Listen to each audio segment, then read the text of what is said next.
स्वागत है आपका हमारे इस यूट्यूब चैनल पे। इस वीडियो के माध्यम से हम डिस्कस करेंगे उत्तल गोलीय अपवर्तक सतह। इस उत्तल गोलीय अपवर्तक सतह में दो चीज़ें थी। जब वस्तु जो है वो विरल माध्यम में रखेंगे तब, और जब वस्तु जो है वो सघन माध्यम में रखेंगे तब क्या होगा। तो ये मेरा अगर अपवर्तक सतह है और इस अपवर्तक सतह पे कोई अगर वस्तु को इधर रखते हैं, अगर ये वाला भाग उत्तल है और इधर विरल माध्यम है, तो यहाँ दो स्थितियाँ होगी। एक जब प्रतिबिंब वास्तविक होगा और दूसरा जब प्रतिबिंब काल्पनिक होगा।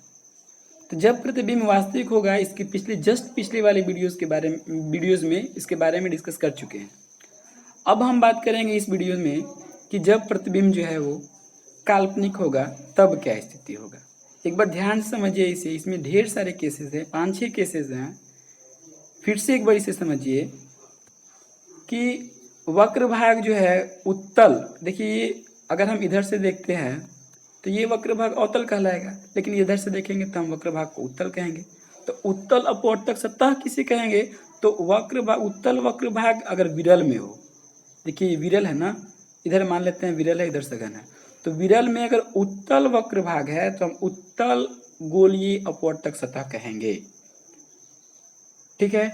और इसमें भी दो स्थितियां, जब वस्तु को हम इधर रखेंगे तब क्या होगा, मतलब विरल में रखेंगे तब क्या होगा, जब सघन में रखेंगे वस्तु को तब क्या होगा। और इसमें भी दो स्थितियां, इसके भी अंदर दो टॉपिक। एक, अब ऐसा स्थिति में दो प्रतिबिंब होगा, एक वास्तविक और दूसरा काल्पनिक। तो जब वास्तविक प्रतिबिंब होगा तो उसके लिए इसकी जस्ट पहले वाले वीडियो में हम चर्चा कर चुके हैं, और आज की इस वीडियो के माध्यम से हम चर्चा करेंगे कि जब काल्पनिक प्रतिबिंब बनेगा तब। तो फिर से एक बार पूरा टॉपिक को समझिए। उत्तल गोलीय अपवर्तक सतह में जब वस्तु को विरल माध्यम में रखेंगे और प्रतिबिंब यदि काल्पनिक होगा तब क्या होगा, इसके बारे में हम डिस्कस कर रहे हैं। ठीक है, डायरेक्ट हम डायग्राम पे आते हैं। डायग्राम देखिए यहाँ पे कुछ ऐसा डायग्राम देखते हैं। ये इधर μ2 है और इधर μ1 है, विरल माध्यम है। विरल माध्यम में एक वस्तु O ऑब्जेक्ट रखते हैं। अगर O जो है इस वक्र भाग से XY जो वक्र प्लेन है, वक्र सतह है, इस वक्र सतह से दूर होगा, तो दूर होगा तो प्रतिबिंब वास्तविक बनेगा। कैसे वास्तविक बनेगा? तो जैसे ही दूर होगा, अगर ये वस्तु मान लेते हैं यहाँ कहीं है, तो ये I का मान जो है वो छोटा होता। और जैसे ही अभिलंब, अगर मान लेते हैं ये CN अभिलंब है, तो अभिलंब में पड़ा तो ये कहाँ जाएगा? अभिलंब की ओर जाएगा, अपवर्तन के नियम के पालन करेगा, अभिलंब की ओर जाएगा। अभिलंब की ओर जितने ही जितना छोटा होगा उतने ही छोटा R होगा, और कहीं ना कहीं ये जाकर मुख्य अक्ष को कट करेगा, और कट करेगा तो वास्तविक प्रतिबिंब बनेगा। लेकिन अगर हम वो को नज़दीक रख रहे हैं, जो कि फिगर में दिखाया गया है, यदि हम O को नज़दीक रखेंगे तो अब क्या होगा, यहाँ भी अपवर्तन के नियम का पालन करेगा और कर भी रहा है। यहाँ देखिए कर भी रहा है, लेकिन ये I का मान इतना बड़ा है जिसकी वजह से R का मान भी बड़ा हो रहा है। अब देखिए इसको जाना चाहिए था कुछ ऐसे, कुछ इस प्रकार से जाना चाहिए था, लेकिन इधर का माध्यम जो है कैसा है? डेंसर है, सघन माध्यम। तो ये अभिलंब की ओर मुड़ेगा। तो अब देखिए ये कहाँ गया मुड़कर, अब ये मुड़कर आ गया इधर। जब ये इधर मुड़कर आया तो अभी भी ये देखिए, इसको आगे अगर हम बढ़ाते हैं तो ये मुख्य अक्ष को कभी नहीं काटेगा, क्योंकि आपका मुख्य अक्ष ये है जो ध्रुव से होकर गुजर रहा है, नहीं काट रहा है। तो नहीं काट रहा है तो होगा क्या, जब इसे हम पीछे की ओर बढ़ाएंगे तो कहीं ना कहीं एक बिंदु मिलेगा जहां यह मुख्य अक्ष को कट करेगा, और यही वस्तु का प्रतिबिंब बन रहा है। तो ध्यान से यहाँ देखिए, यहाँ काट नहीं रहा है, जबरदस्ती कटाया जा रहा है, मतलब कटते हुए प्रतीत हो रहा है। इसीलिए प्रतिबिंब कैसा होगा? प्रतिबिंब जो होगा वो काल्पनिक प्रतिबिंब होगा। तो इसके लिए हम देखते हैं थोड़ा। यहाँ थ्योरी जो है इसे आप अच्छे से नोट डाउन कीजिए। मुझे उम्मीद है आप नोट्स बना रहे होंगे सारे वीडियोस का। तो यहाँ डायरेक्ट मैं यहीं दिखा लेता हूँ, इसके बाद उसको पढ़ दूंगा। यहाँ वस्तु रखा हुआ है, वस्तु जो है P के काफ़ी निकट है, ठीक है। तो वस्तु जैसे यहाँ से दो किरणपुंज, एक किरणपुंज जो ध्रुव से होते हुए वक्रता केंद्र से होते हुए मुख्य अक्ष पे गुजर रहा है और दूसरा अभिलंब पे पड़ रहा है। अभिलंब कहाँ पे है? तो वक्रता त्रिज्या और मतलब कह सकते हैं आप CN के अनुदिश। जैसे ही पड़ा तो OA जो है पढ़ने के बाद विचलित हुआ और AB के अनुदिश आगे बढ़ गया और इसी AB को अगर बढ़ाएंगे तो हम I पे मिल रहा है और फिर ये जो OP जो था इसे भी बढ़ाएंगे तो ये I पे मिला और मिला तो प्रतिबिंब बनना। यही चीज़ें यहाँ पे लिखा गया है, ध्यान से देख लीजिए एक बार, मैं पढ़ दे रहा हूँ। इसी स्थिति में बिंदुवत वस्तु को बिंदुवत मानते हैं, एजम्पशन है, पहले ही मैं बता चुका हूँ इसे। मुख्य अक्ष पर गोलीय पृथक सतह ध्रुव के पास निकट रखेंगे तभी काल्पनिक होगा, इसको याद रखिएगा। जब O से प्रारंभ होने वाली प्रकाश की एक किरण OA के अनुदिश गोलीय सतह पर आपतित होता है तो बिंदु O पर पड़ने के बाद AB के अनुदिश अपवर्तित होकर सतह के अभिलंब की ओर मुड़ जाता है, ठीक है, पहला किरण पुंज। दूसरा एक अन्य किरण OP के अनुदिश देखते हैं, अपवर्तक के बाद सीधे गुजर जाता है, अपवर्तक के बाद सीधे गुजर गया ना।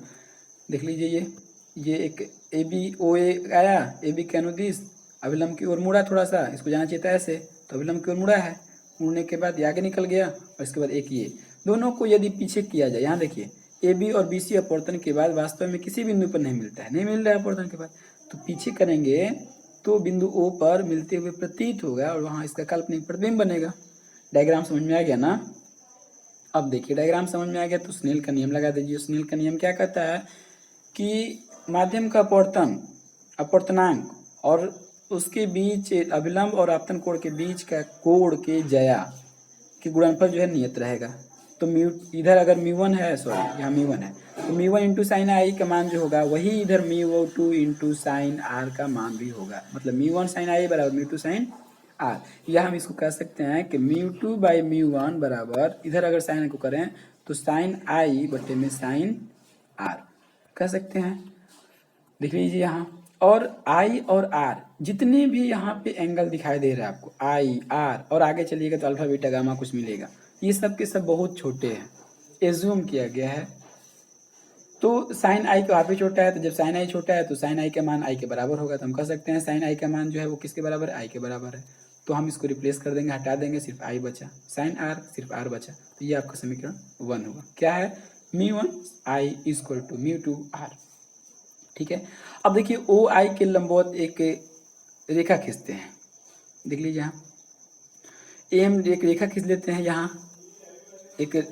अब यहाँ से देखिए 2-3 समकोण त्रिभुज बनेगा, वो समकोण त्रिभुज हो जाएगा AMI है ना, AMO, यहाँ AMC, और यहाँ पे A जो कोण बन रहा है A, पहले इसको देखते हैं AOM, ये कोण को अगर अल्फा नाम दे देते हैं, और ये कौन सा कोण है? तो आपतित किरण और मुख्य अक्ष के बीच का कोण है अल्फा। उसी प्रकार बीटा क्या है? तो अपवर्तित किरण और मुख्य अक्ष के बीच के कोण है AIM। उसी प्रकार ये देखते हैं गामा, तो ये अभिलंब था ना, अभिलंब और मुख्य अक्ष के बीच का कोण गामा। तो अल्फा बीटा गामा समझ में आ गया, देख लीजिए अल्फा बीटा गामा निकल गया। अब अल्फा बीटा गामा और IR के बीच कुछ संबंध मिलेगा, मतलब हमें टारगेट ये है कि आई और आर को अल्फा बीटा गामा के रूप में रिप्लेस कर देना है। चलिए डायग्राम को थोड़ा सा जूम कर लेते हैं, देखिए ध्यान से। ये एक ट्रायंगल दिखाई दे रहा है AO और C।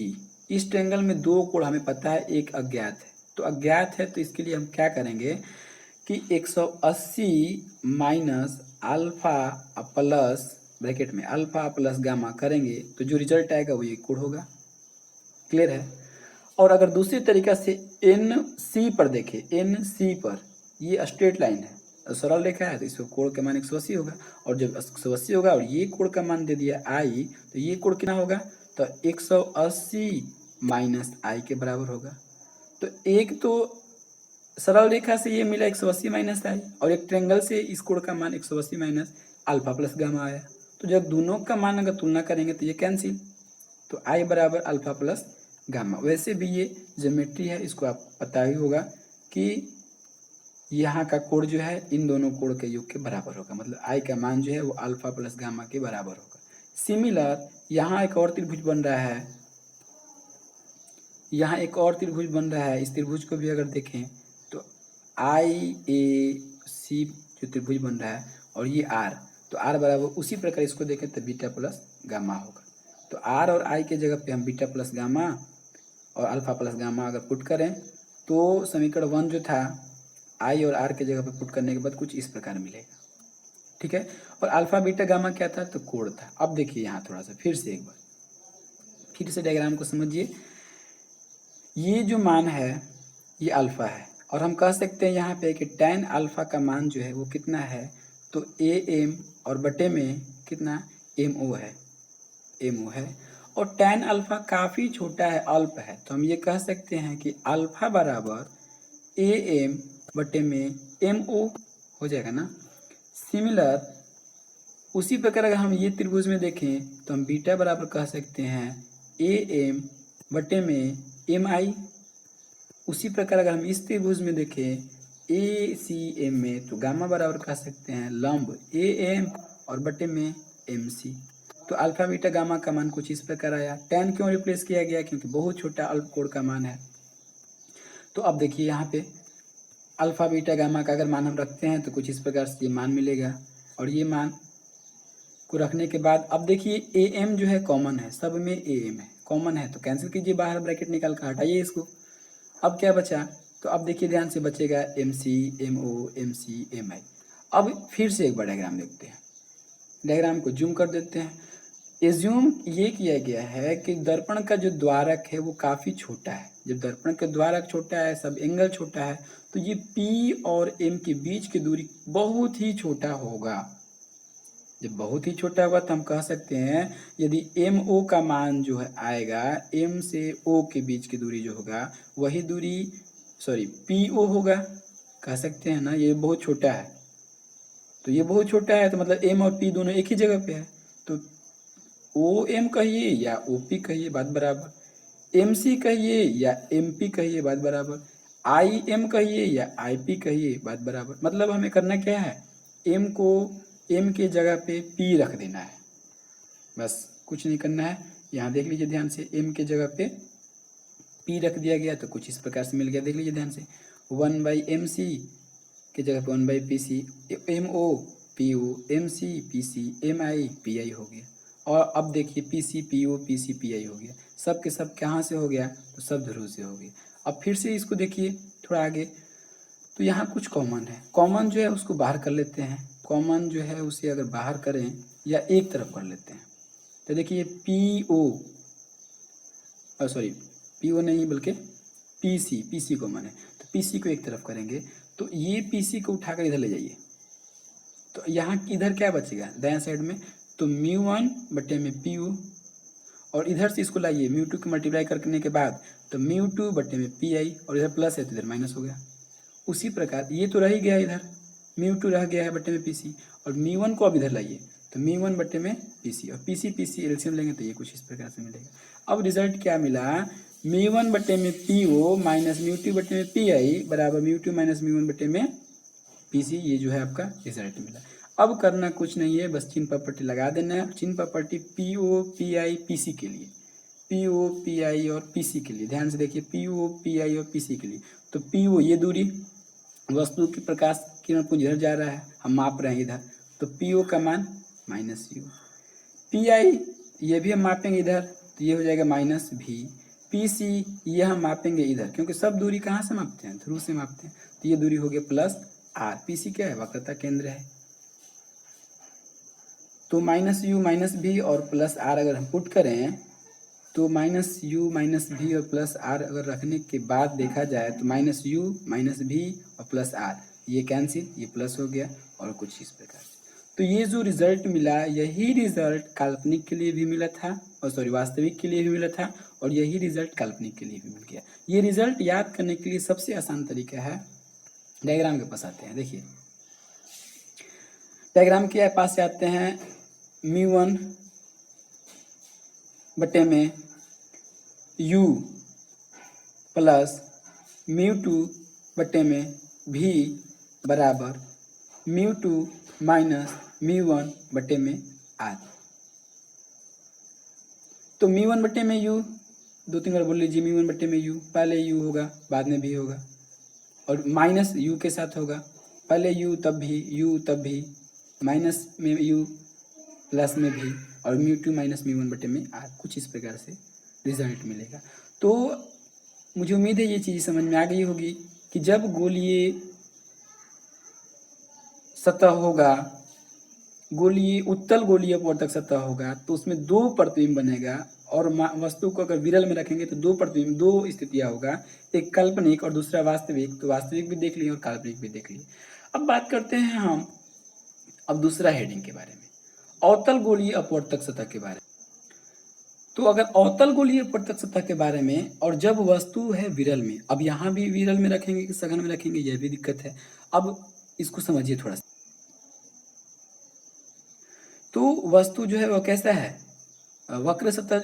अवतल कब कहेंगे, जब विरल के तरफ अवतल होगा। देखिए इधर विरल है और इधर वाला भाग वक्र भाग अवतल है, तो हम इसे गोलीय उत्तल अवतल गोलीय सतह कहेंगे, ठीक है। और वस्तु जो है वो कहाँ रख रहे हैं, हम विरल माध्यम में रख रहे हैं। इसमें भी स्थिति आएगा जब हम वस्तु को सघन में रखेंगे तब, लेकिन अभी हम विरल में रख रहे हैं। पहले तो अपवर्तक सतह कैसा है, वो अवतल गोलीय है। इसके पहचान विरल माध्यम से करेंगे। विरल माध्यम में यदि ये वक्र है तो हम कहेंगे अवतल गोलीय सतह द्वारा अपवर्तन हो रहा है।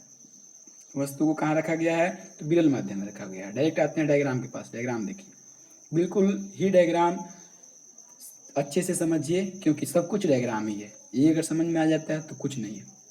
देखिए इधर छोटा सा म्यू1 विरल अपवर्तनांक, छोटा कम अपवर्तनांक वाला माध्यम है, इधर म्यू2 है।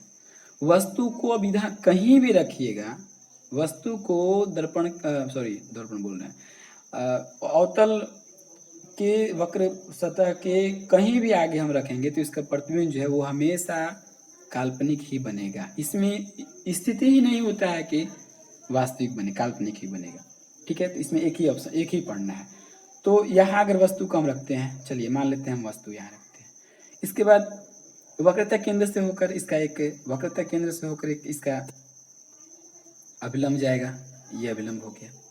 जैसे ही यहाँ से वस्तु आना, वस्तु से प्रकाश किरण पुंज आया, अभिलंब के साथ आई कोण बनाया, तो अब ये जाना चाहिए था ऐसे, लेकिन इधर नहीं जाएगा। क्यों, क्योंकि अपवर्तन का नियम का पालन करेगा, और यह कहाँ मुड़ेगा, अभिलंब की ओर मुड़ेगा। देखिए ये अभिलंब था तो अभिलंब की ओर मुड़ेगा।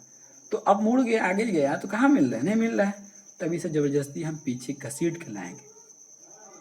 तो घसीट के लाने के बाद पता चल रहा है कहीं यहाँ पे आई बिंदु पर वस्तु मिल रहा है, यहाँ इसका प्रतिबिंब, यहीं से वस्तु आ रहा है, मतलब यहाँ पे इसका प्रतिबिंब बन रहा है। और ये प्रतिबिंब कैसा होगा, तो प्रतिबिंब काल्पनिक होगा, कल्पना किया जा रहा है, आभास किया जा रहा है कि ऐसा होगा। तो ये आपका आभासी है काल्पनिक प्रतिबिंब। समझ में आ गया डायग्राम। यहाँ से किरण पुंज चला, फिर से एक बार देख लीजिए इस डायग्राम को। यहाँ से किरण पुंज चला, जाना चाहिए था इधर, इधर ना जाकर अभिलंब की ओर मुड़ा, और इसे पीछे किए तो यहाँ आया, ठीक है। अब ये वाला कोण, ये देखिए ये अभिलंब था, ये ध्यान से देखिए, ये अभिलंब था और ये वस्तु, तो ये वाला कोण क्या है, आई आपतन कोण हो गया। और यहाँ से देखिए इधर गया है, तो ये वाला कोण आर है, तो आर जो है इस कोण के बराबर हो जाएगा, ठीक है। डायग्राम में फिर से एक बार देख लीजिए, आर और आई।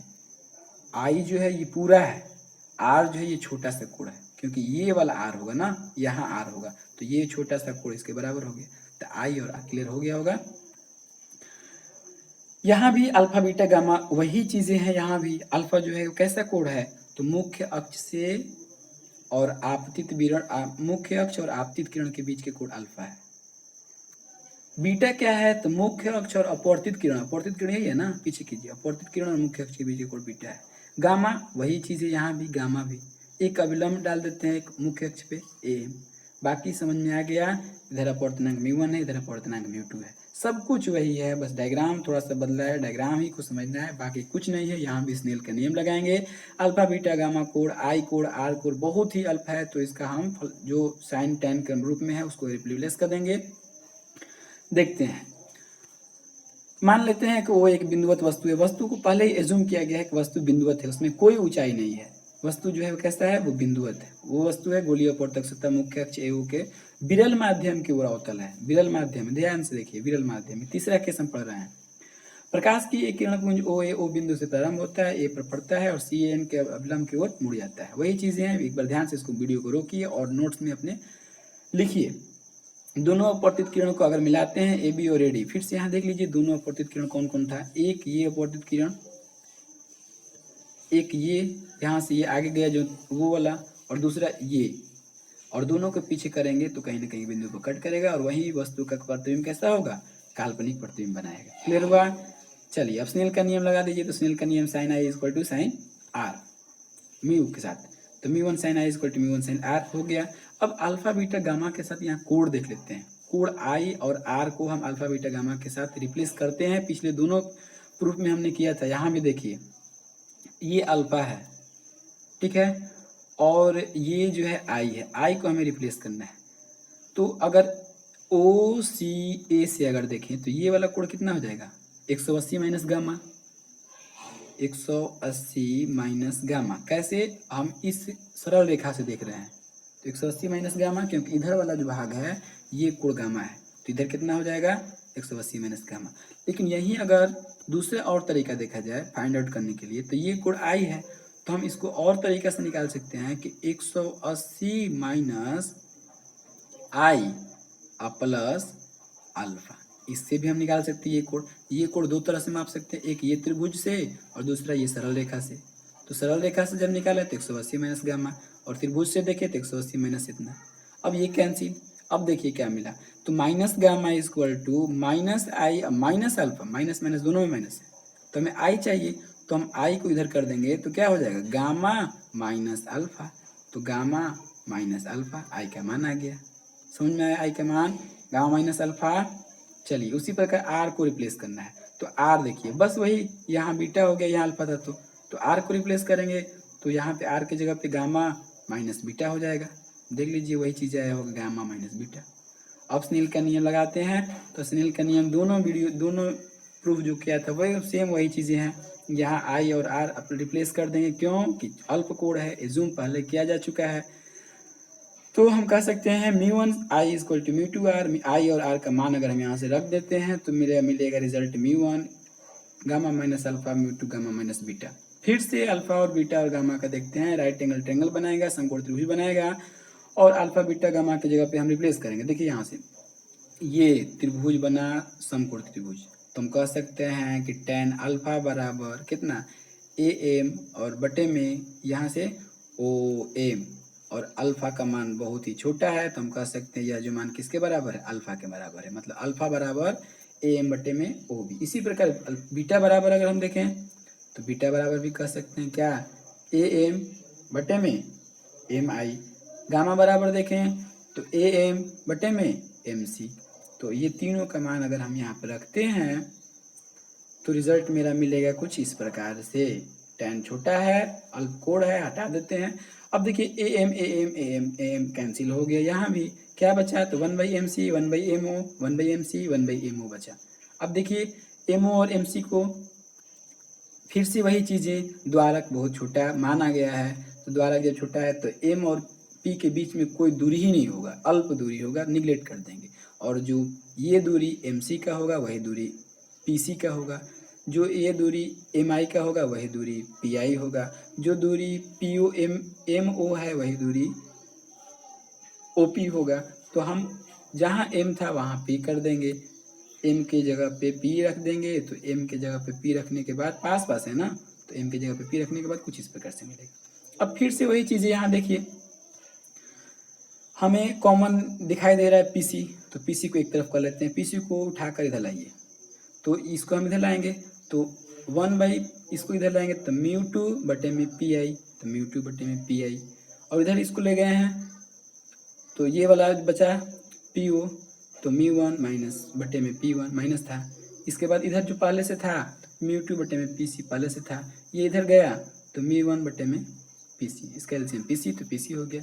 अब कुछ इस समीकरण को pi po और pc के जो मान है इस समीकरण में उसको रिप्लेस करते हैं। देख लीजिए pi po pc क्या है, तो pi क्या है, तो pi प्रतिबिंब की दूरी है, और हम प्रकाश की किरण जा रहा है इधर, माप रहे हैं हम इधर, तो माइनस भी होगा कि नहीं होगा, होगा, तो माइनस भी हो गया। सिमिलर PO, तो ये दूरी भी इधर माप रहे हैं तो ये माइनस PU हो जाएगा। उसी प्रकार PC, देखिए यहाँ पे R भी माइनस में हो रहा है ना, माइनस R हो गया। तो अगर तीनों का मान अगर हम रख दें तो कुछ इस प्रकार से मान मिलेगा। पी आई का मान माइनस पी आई प्रतिबिंब था, देखिए आई प्रतिबिंब था, तो भी minus B, P O minus U, P C minus R. अब इसको अरेंज कर लेते हैं, तो ये प्लस है और ये माइनस है, तो अगर इसको हम देखें तो माइनस μ1 और बटे में u, या आप इसको ऐसे भी लिख सकते हैं, ये समीकरण ही, ये अगर इधर उधर करना चाहें तो ये माइनस कॉमन कर लेते हैं, तो ये आपका माइनस कॉमन करेंगे, दायां पक्ष और बायां पक्ष से माइनस कॉमन करेंगे, तो ये μ2 माइनस μ1 माइनस आर, और ये माइनस कैंसिल हो गया। और यहाँ देखिए ये चीज़ें यहाँ आ जाएगा माइनस में, क्योंकि ये तो कट गया, प्लस माइनस कॉमन, तो एक माइनस इसके साथ आ गया, और यहाँ पे ये इधर आ गया। तो रिजल्ट जो है फिर से वही रिजल्ट जो उत्तल गोलीय अपवर्तक सतह के लिए वास्तविक और काल्पनिक में जो स्थितियां था, वही स्थितियां यहाँ भी हो जाएगी। तो आशा करते हैं कि ये वीडियो आपको समझ में आ गया होगा। इस वीडियो को 2 से 3 बार देखिए, डायग्राम इंपॉर्टेंट है, डायग्राम को समझिए। और 3 स्थितियां इसका मैं पढ़ा चुका हूँ, 2 स्थितियां और है, उस दोनों स्थितियों को भी नेक्स्ट वीडियो में हम कवर कर लेंगे। पहला क्या था, जब उत्तल गोलीय अपवर्तक सतह में जब वास्तविक प्रतिबिंब होगा, दूसरा जब काल्पनिक प्रतिबिंब होगा, वस्तु विरल में होगा। और इसके बाद इसमें 1 2 ए भी था। इसके बाद दूसरा जो था अवतल गोलीय के लिए था, वस्तु विरल में होगा। तो दोनों समझ में आ गया होगा। 2 से 3 बार 4 बार इसे देखिए, समझ में और नहीं आया तो आ जाएगा, नहीं आ रहा है फिर कमेंट कीजिए, फिर से हम कोशिश करेंगे आपको। अगर लग रहा है कि ये वीडियो आपके लिए उपयोगी है या आपके मित्रों के लिए उपयोगी है, तो इस वीडियो को लाइक, सब्सक्राइब और शेयर करना ना भूलें। लगे रहिए, इसी के साथ मेहनत करते रहिए। Thank you.